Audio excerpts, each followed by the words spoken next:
Тэгэхээр Монголын бурхны шний дугаанд гэжтэй тийм тэргүй хамлам за лаарам жавцан доош тэргүүтэй хэрхэм лам хуургууд за өнөөдөр цугласан эрдэмтэд болоод энэ үйл ажиллагаанд оролцож байгаа бүгдээрнгийнх нь энэ өдрийн амгалан гэрье. Тэгэхээр энэ хурал бол миний бодлоор бас хүмүүс жишээлбэл нэг юм яриа яваад байсан баг шинжлэх ухаанаа шашин эзэлчлээч гэдэг юм. Ийм санаа бол байхгүй бах. Шинжлэх ухаанаараа шашинаараа. Гэхдээ үнэхээр саяны амьд юм доктрин эснэр бидний урт удаан амьдрах аз жаргал сайн сайханд сэтгэл санаа нөлөөлдөг нь батлагдаад байна.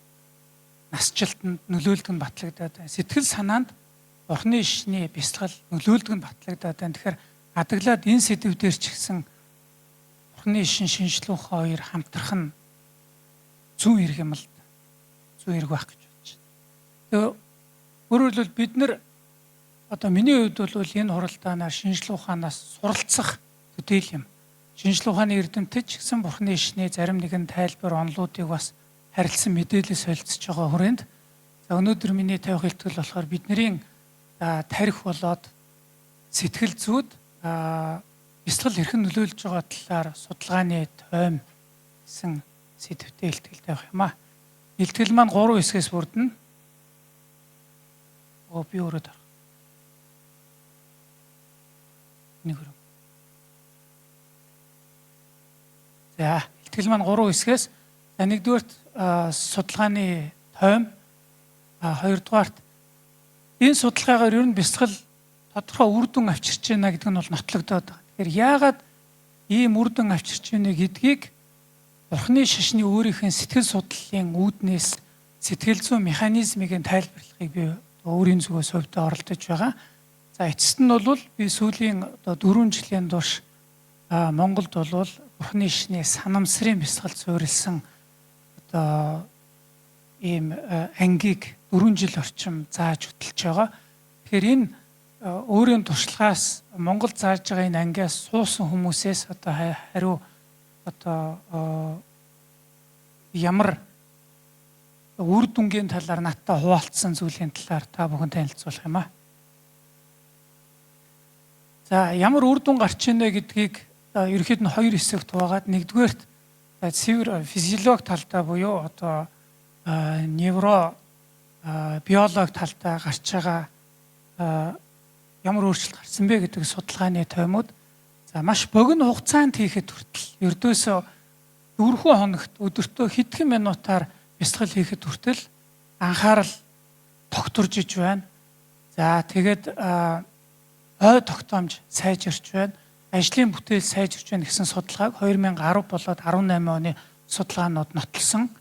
За илүү удаан хугацаанд буюу ретрит гэж хэлдэг тийм ээ. Бүтэн сарын турш хийж байгаа бясалгалууд бол анхаарлын анивчаа буюу бид нар тасралтгүй богино хугацаанд өөрчлөгдөж байгаа зүйлийн эхнийхээ нь анзаараад дараагыг нь анзаарахгүй тэр анхаарлын анивчаа гэдэг зүйлийг бууруулж байгаа нь бол Слаткер гэдэг эрдэмтний 7 оны судалгаа харуулсан. За илүү бидний яг тархины механизм талдаа өөрөлд тархины дотор байгаа тодорхой үйлдэлүүдийг хариуцсан хэсгүүд болоод идүүдэд гарч байгаа өөрчлөлтийн талаар судалгаанууд. За энэ бол шууд тархины дүрс оншилгоо болоод электрофизиологийн онцлогооны аппаратуудаар үр дүн харагдаад байгаа юм л да. За бид нар хэлдэг ACC гэж хэлээд байдаг. Anterior cingulate cortex гэдэг. За үгүй бол тэрний дээрээс insula, frontal parietal control network, цагаан гэдэг. За тусдаа өөрийн хариуцсан зүйлүүтэй. ACC гэдэг бол биднийг сэтгэл хөдлөлийг хянах, шийдвэр гаргах, сэтлийг годол хариуцдаг. Энэ хэсэгт бол үйл ажиллагаанд оролцоо нэмэгдсэн байна. Бүтээмж нэмэгдсэн байна. ACC гэдэг хэсэгт болохоор. Инсула гэдэг бол бидний биеийн хүртгүүг хариуцдаг хэсэг. За frontal parietal control network гэдэг энэ тогтолцоо бол зорилгодоо хөтлөгдсөн гүйцэтгэлийг хариуцдаг том тогтолцоо л да. энэ хоёрт инсула болоод frontoparietal control хоёрт бол үйл ажиллагааны өөрчлөлт дандаа эрэг талд гарсан байна гэдгийг судалгаагаар нотолсон байна. За үүн дээрээс P3B гэдэг одоо бидний нөгөө цахилгаан одоо үйлдэл гэх юм уу тархинд байдаг цахилгаан үйлдэл. Энэ их байхын хэрээр биднэрт нөөцийн хуваарлалт нь хариуцтай нөөцийн хуваарлалт нэмэгддэг. Тэгэхээр P3B гэдэг зүйл бол бас өөрчлөлт орж байгаа нь судалгаагаар нотлогдсон байна. За цагаан эд за бид түрүү нөгөө тархины бор давхар гэж хэлж байна. Одоо англиар бол саарл эд гэж хэлээд байдаг. Бидний тархины 60%-ийг бол цагаан эд нь хариуцдаг. Болон дамжуулах хариуцдаг баг. Тэгэхээр энэ цагаан эдэнд бол богино хугацааны идэвхжил анзаарэгдсэн байна, бүртгэгдсэн байна. За гэх мэтчлэн тархин дотоод бүтцийн болоод түүний үйл ажиллагаа замэдчээр цусны хангамж сайжирч байгаа нь бол судалгаагаар батлагджээ гэж. За тэрний дараагаар бясалгалын төрөл өөр байгаагаас хамаарат гарч ирж байгаа үр дүнгууд бас харилцсан өөр. Жишээлбэл focused attention practice гэдэг бол тухайлан нэг зүйл дээр төвлөрөл хөгжүүлж байгаа энэ практиксаа судалгаа ихтэйгээ зэрэг бидний анхаарал тогтворч хийгээд тодорхой нэг сонгогдсон анхаарал бол нэмэгдэх. За top down control хийгээд bottom up control гэдэг бидний мэдрэлийн тогтолцоонд байдаг. За жишээлбэл энэ цэнхэр юм байна гэдээ харж байгаа. Үгүй бол энэ миний өмнө харж байсан цэнхэр гэдэг энэ хоёр урсгалын юу дотроосоо тодорхой зэх төвлөрсөн бяцлах нь бол дээрээс доош контрол нь бол нэмэгдэж байна. Нөгөө талд байгаа бяцлах нь болохоор open monitoring practice гэдэг нь болохоор тасралтгүй өөрийн биед болоод оюун санаанд болж байгаа зүйлийг үргэлжлүүлэн анзаараад л байх энэ дасгалууд. За энэ дасгалуудын үр дүнд бол агшнаас агшинтах одоо амслыг юм уу амслыг анзаарах хийгээд оюун санаа явахыг бол таньж мэдээд буцаад авчрах чадвар нэмэгдэж байна. За товчтой бол бясалгалын төрөл харилцан өөрөөс хамаарат тарих мэдрэлд гарч байгаа өөрчлөлтүүд нөлөөлөх нь бас харилцан адилгүй байна гэдэг нь энэ судалгааны онцлог байгаа. За эцэстээ за мета анализийн түвшинд өөрөлдвөл ер нь энэ бол жишээ судалгаанууд маш олон судалгаа сая Дамдням доктор хийсэн нэг жилийн дотор гэхэд хэдэн 100 бусад эрдэмтдийн хүлээн зөвшөөрөгдсөн peer reviewed судалгаанууд бол бясалгалын чиглэлээр хийгдэж байна. Гэхдээ тэр жижиг судалгаа болгонд бол бясалгалын үр өгөөж бол их өндөр харагдаад байгаа атлаа мета анализийнхаа түвшиндөө буюу бүх судалгаануудыг нийлүүлсэн statistical efficiency тийм ээ статистик түвшиндөө үр өгөөж нь хэр бага судалгаанууд дээр хараад үрэх юм бол нөгөө үзүүлэлтүүд нь бол голцоо буураад байгаа хандлага харагдаад байна. За жишээлбэл бол энэ 78 судалгааг хамаарсан мета анализийн түвшинд бол ер нь буураад байгаа. Гэхдээ энийхээ шалтгааныг эрдэмтэд тайлбарлахдаа яг түрүүний хэлсэн шиг бясалгал харилцан адилгүй болохоор өөрөөр болоод байна. Жишээлбэл нэг бясалгал нь яг одоо биеийг анзаарах тал дээр өөрчлөлт авчирч байтал бүх бясалгалын өөр төрлүүдийг авчираад ирэхээр ерөнхий дунд чинь буураад ирэх байт юм уу? Нэг бясалгалын төрлүүд өөр баг. Хоёрдугаар бясалгалд оролцож байгаа хүмүүсийн бясалгалд оролцоо бас харилцан адилгүй байгаа болохоор бид нар дүгнэхэд бэрх болоод ирж байгаа. Өөрөөр хэлбэл яг үнэхээр лам хувраг хүмүүс хийж байгаа ч юм уу dedication гэдэг яг тухайлан сэтгэл санаагаа зориулж байгаа түвшин харилцан адилгүй байгаа болохоор гарах үр өгөөж нь бас харилцан адилгүй байж болоод байгаа. За мөн судалгаанаас гаргаж авч байгаа арга зүй маань харилцан адилгүй байгаа болохоор ийм ерөнхий том түвшиндөө хийж байгаа үр дүнгууд бол жижиг түвшинд хийж байгаа судалгаануудаас буураад байна гэсэн үзүүлэлтийг энэ судалгаа мета анализ харуулсан байна.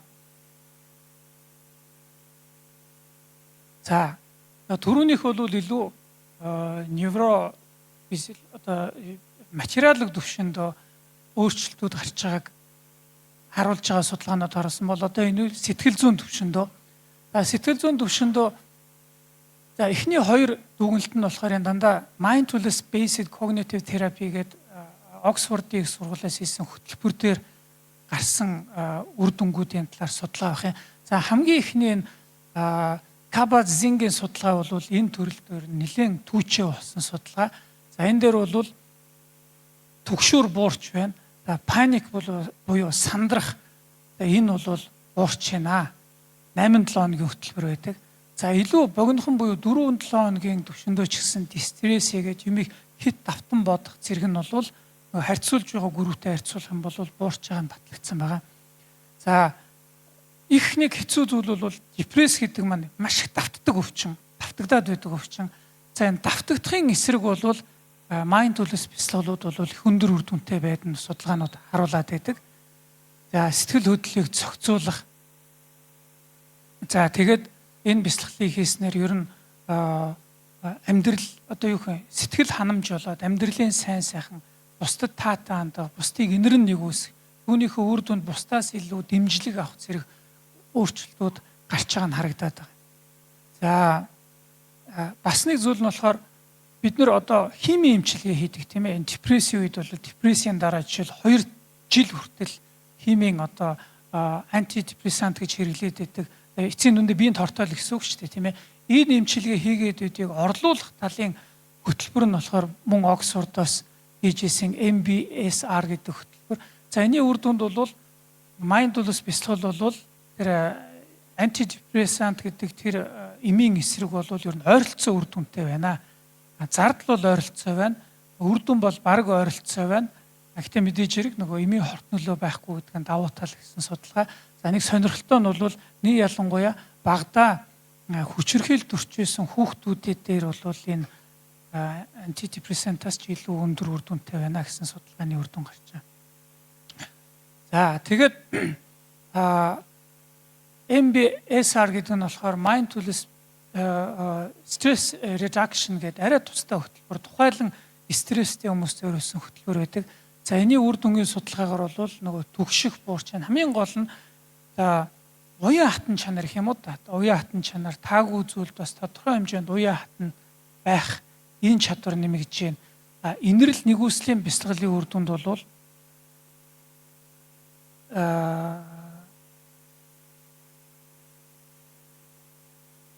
энэ юу вэ? Инэрл нэгүсэл нэмэгдэж байна. Инэрл нэгүсэл нэмэгдэж байна. Тэгээд хит ядрах, халшрах, цуцах, нэг ялангуяа эрүүл мэндийн ажил энэ хөтөлбөрт хамагдаад гарсан үр дүн нь болохоор нөгөө ажлаас хит цуцах, туйлшрах дээр бол өндөр үр дүнтэй байна гэж харуулсан байна. За сүүлийнх нь болохоор эерэг сэтгэл зүй болоод амьдралын сайн сайхан нөлөөлөд байна гэдэг. За энэ судалгаанд маш их онцлог нэг зүйл нь болохоор за энэ Jacobs-ийн 2011 онд хийсэн судалгааг би тухайлан дурдъя. Тус үрдэн дуртахаар бас цаг авчих баг. За энэ юу юм бэ гэхээр бидний одоо эс болгонд байгаа одоо сайн энэ юу гэдэг юм бэ?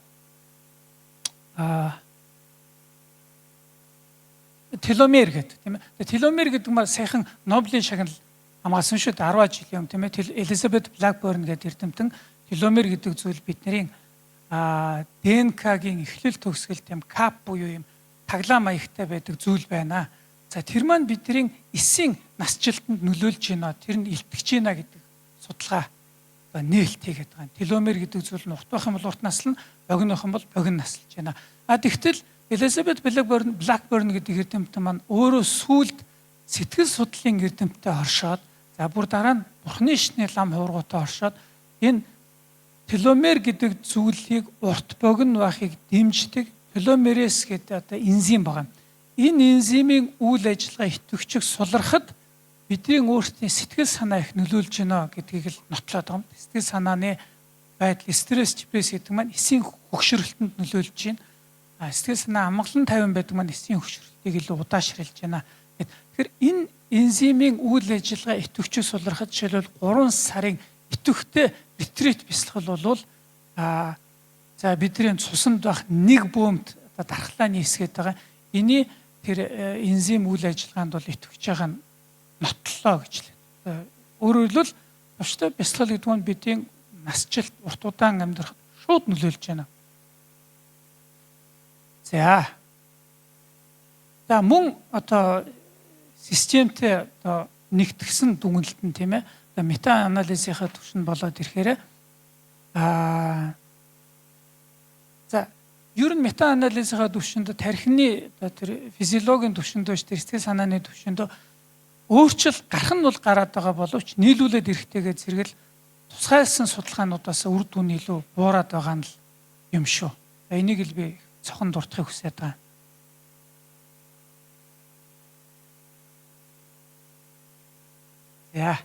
Тэгэхээр иймэрхүү өөрчлөлтүүд гараад байгаа гэдгийг Бурхны шашны сэтгэл судлалын үүднээс одоо ийм юм байгаа.